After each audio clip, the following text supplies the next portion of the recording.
Hello, everyone, and welcome to another episode of Hymnology, a show about psalms, hymns, spiritual songs, and the people who sing them. My name is Sawyer.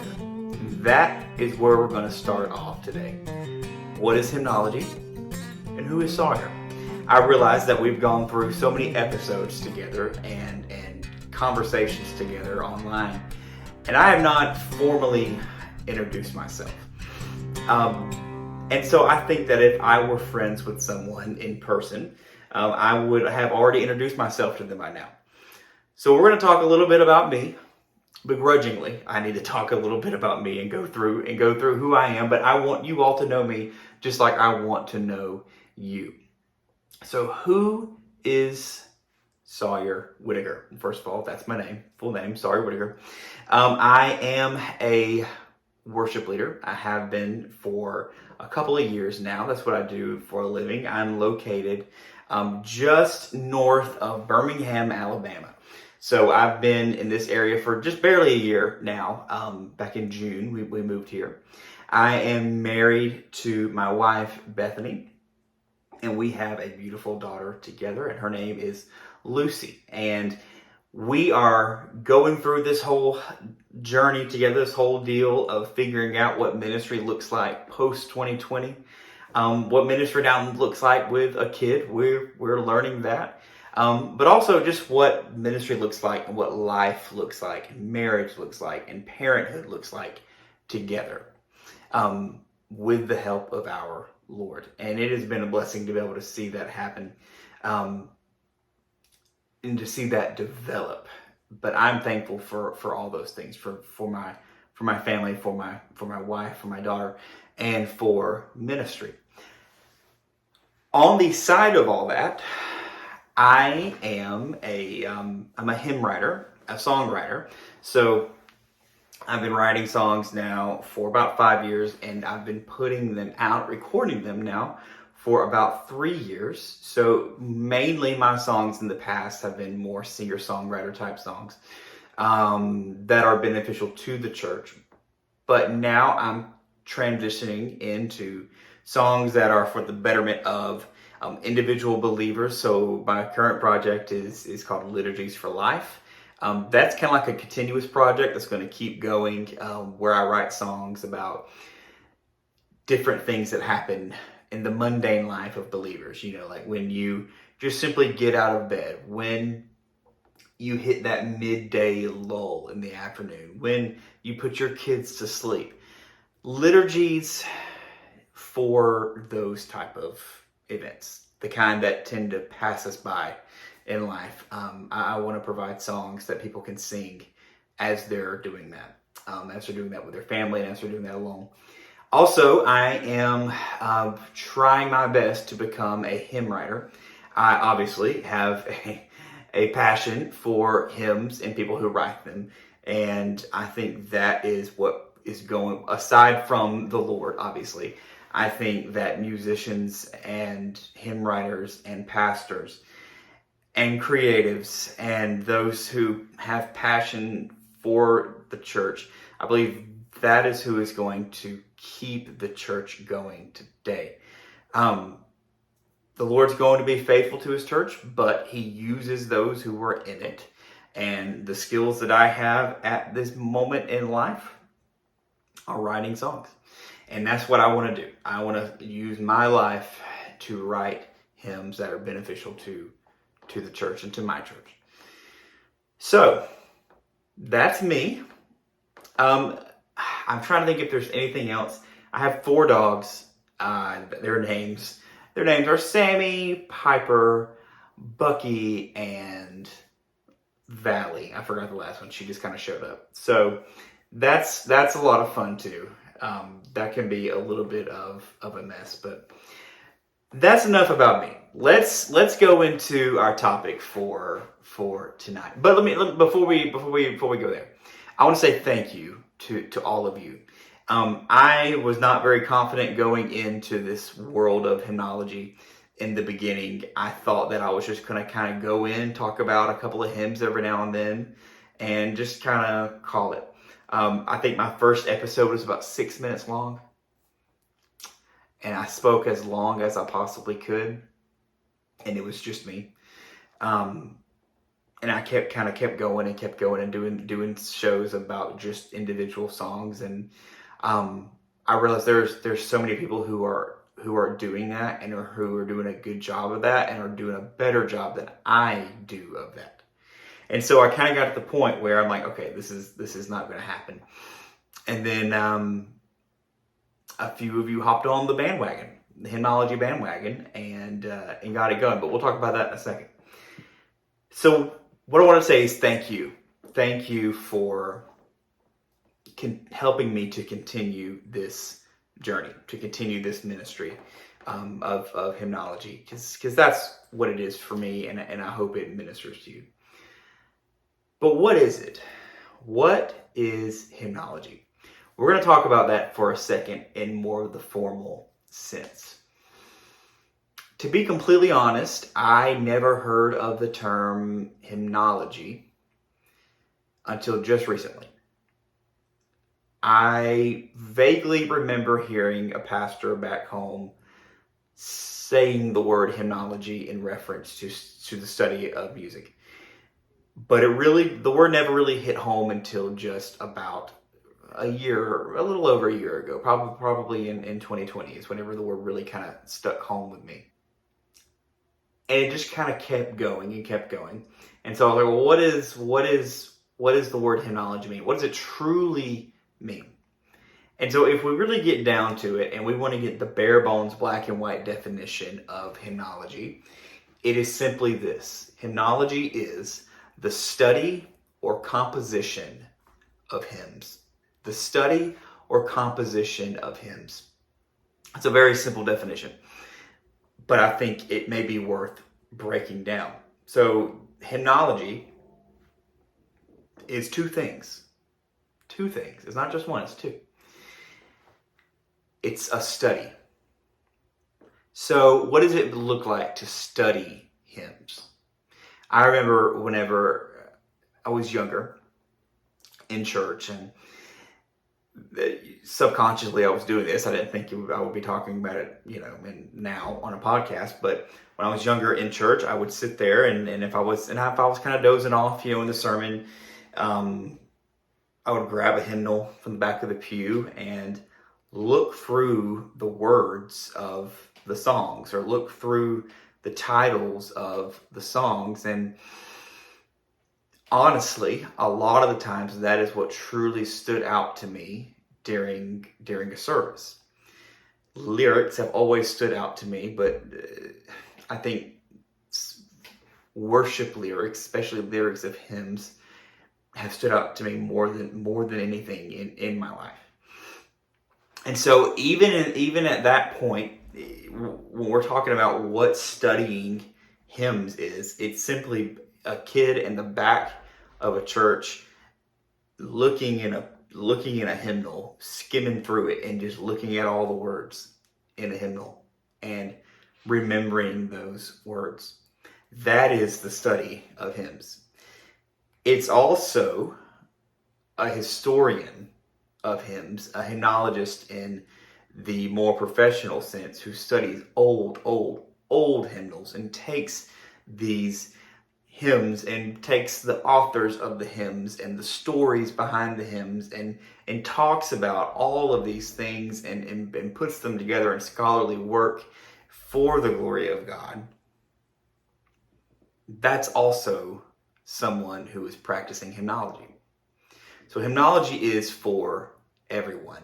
The study of hymnology is for everyone. You don't have to have a PhD, but you do have to read the hymns. And that can be a child in the back of a church, or it can be someone with a degree much higher than mine.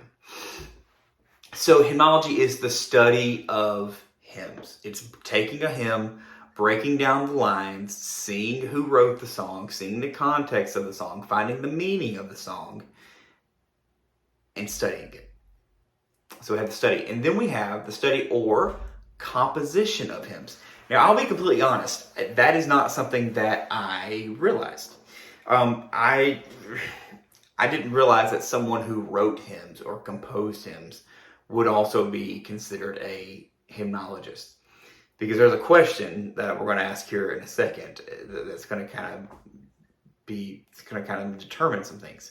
So it's a composition of hymns. So everyone that you see in a hymn book, every name that you see in there, that person is a hymnologist. They are someone who studies hymnology, and they compose hymns, so therefore they are practicing hymnology.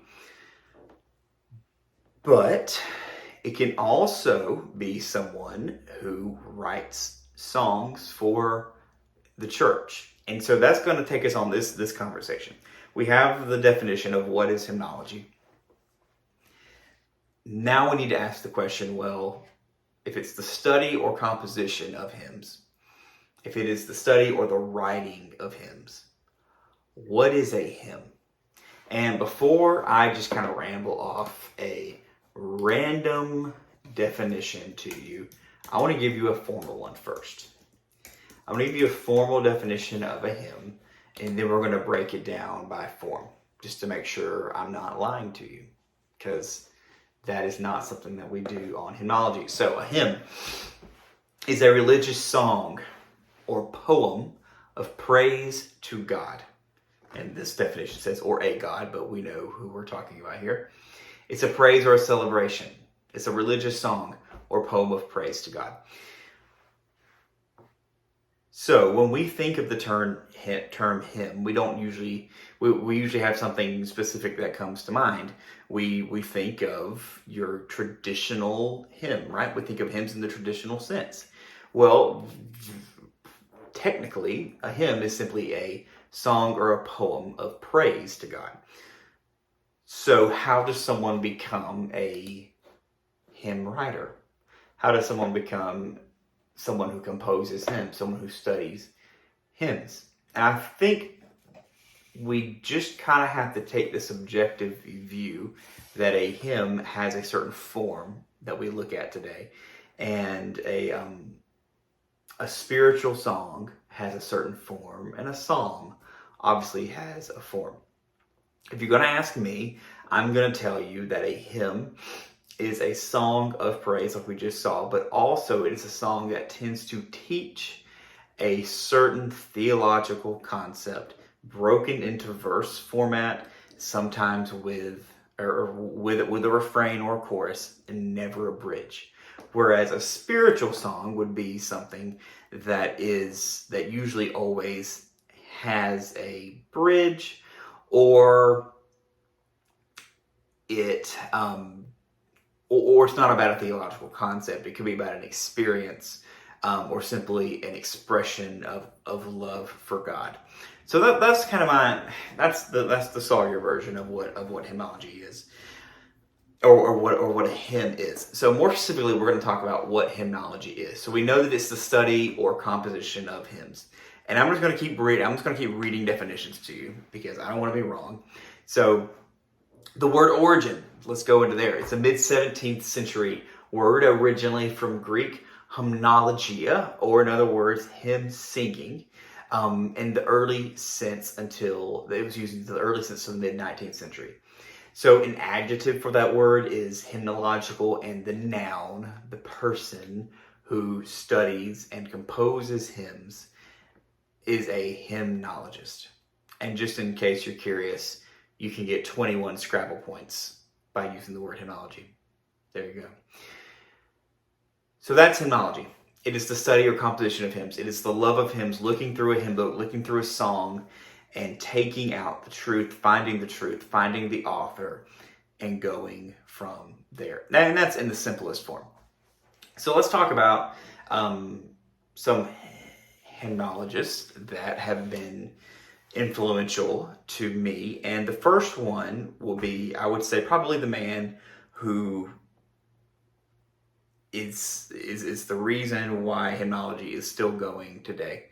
And that man's name is Kevin Twit. Kevin Twit is the founder of Indelible Grace Music. And he's also the campus pastor. He's over the RUF, the Reformed Student Ministry over in Belmont University in Nashville. But he has kind of been, for me, the first one that I really kind of clung on to in hearing, hey, this is what hymnology is. This is what it's like to study hymns. And this is what it's like to retune hymns to where we can continue to study and compose these hymns. Some other people that are influential to me and that I would consider hymnologists would, of course, be Keith and Kristen Getty. I would say they're probably right now the top hymnologists for most of us who are in this world of hymns, the writing hymns like In Christ Alone, and so many others that honestly it's hard to keep up. And kind of going along with that, some other hymn writers that are impactful for me and hymnologists that have impacted me are Matt Boswell, Matt Papa. They are one good example of a group of guys who genuinely wants to write new hymns for the church and not necessarily redo something that's been done before. And I think that's an important thing to keep in mind too. Not everything has to be new. Not everything has to be like reworked. Sometimes we can sit down and take something brand new. It is okay for hymns to be new. Sandra McCracken, which we've had on the show, has been a huge influence in just hymnody for me. Let's see, who else? I don't want to forget anybody else. There's so many. But those are people who I would consider influential hymnologists and hymn writers and songwriters to me when it comes to the world of hymnology. And so let's kind of take our transition here into talking about, we know what hymnology is now. We know of some hymnologists. Now I want to talk about why, where hymnology came from, like why I do hymnology, the podcast, and everything else. So as most things should, hymnology really started in the local church. So like I said, I'm a worship pastor now, but in my last church that I was serving as a worship pastor, I found a need to share about the songs that we were singing. And I started off with like traditional hymns, like Holy, Holy, Holy, that kind of thing. And so what I did, I just researched, and a lot of it was just looking on Wikipedia and finding out answers and finding the stories behind the songs we were singing. And then I would write an article for that, and then it would just go straight into our little newsletter, and that's really all it was. It was a simple thing that was for the benefit of the local church.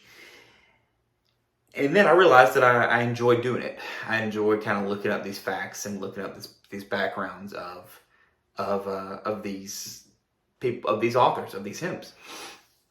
So I was like, you know what? Why not do a podcast? 2020 was coming. Little did I know we were going to be able to do a whole lot of podcasts just by kind of being at home. And so it began then, and the way it first started out was that I just took a song and then I walked through it line by line, talked about the meaning, kind of taught the hymn, and then we'll talk about the author and how it can be used for the local church and that kind of thing. And that's what I did for several episodes. Kind of got to the point where I realized I was just doing it as a chore. You know, I didn't really have like a community built around it. I didn't have people that I cared about and I knew that I was serving through the ministry of the podcast. And so I kind of got to the point where I really took a long break from it. Kind of stopped for a while. And then fast forward to this past fall, I noticed that I was starting to kind of, like some of those older episodes that I had recorded were getting traction again. And our Instagram page was starting to get some followers of note. that led to more and more and more, and realized, okay, maybe this is something that people need in this moment.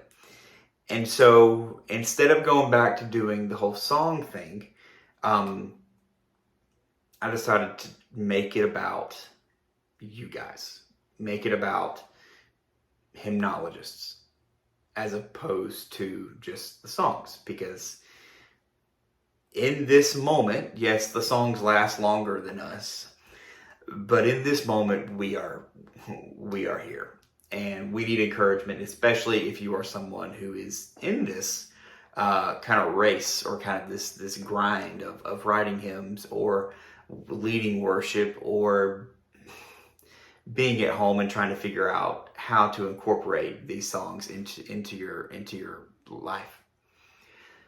So it became about you guys, and it became about finding ways to build community. And all of the guests since then have been, the primary goal has been trying to help them get their message across, but also helping you hear what they do so you can be benefited, so that you can benefit from the guests themselves. And I hope that's what's been happening. I hope you've enjoyed the guests that we've had. I hope that you have discovered new ways or new songs, new outlets to worship and to be encouraged and kind of energized. And I hope that is what has happened. So what is the future of hymnology? And what is that going to look like? Well, to be completely honest with you, I'm really just kind of enjoying doing what we're doing right now.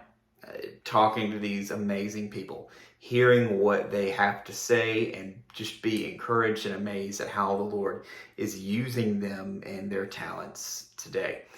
So obviously, my goal is to continue having these conversations and to continue helping others to grow with hymnology. But what I would love to see happen is a community based off of all of this love that we have for hymns. I would love to see that community grow. I don't know how exactly that's going to happen yet, but I do want to see that community grow. I would love to see a community grow that is seen in person, in a gathering type way. I would love to meet you all. I would love for you all to meet others. And within this world, and to just simply be encouraged by one another. So we're going to keep doing what we're going to do. We're going to look for ways to build community, and we're going to find ways to resource everyone, to continue to resource everyone. I don't know how that's going to happen yet either, but what I do know is that every week that I can, we are going to have content, and not just content, but encouragement for you based off of the songs that we love, based off of the art of hymnody, the art of hymnology that we love. So before we sign off today, whatever time it is where you are, again, I want to say thank you. I want to say thank you for being a listener. I want to say thank you for being a watcher. I want to say thank you for being a follower of hymnology, because as I said earlier, when I was trying to introduce myself, I am just a guy. I'm just a guy in his spare bedroom in his house with a microphone in front of him, and I get to speak to some pretty amazing people every week. And you all are no different. You are just as special and just as encouraging as all the guests that we get to hear. So thank you all for being a part of Hymnology. And coming up within the next couple of weeks, I have some pretty neat guests. Zach White of Getty Music is going to be next week. He's going to be talking about what it's like to tour and to play music with the Gettys. The next week, I've got an author coming up, and that'll be our first author that we have. So I'm looking forward to those conversations and for you to hear those conversations. But for now, I hope you've enjoyed this talk about learning about me, learning about what hymnology is, but also I hope that you are encouraged about what hymnology has done and the future of hymnology. But thanks so much for watching. My name is Sawyer.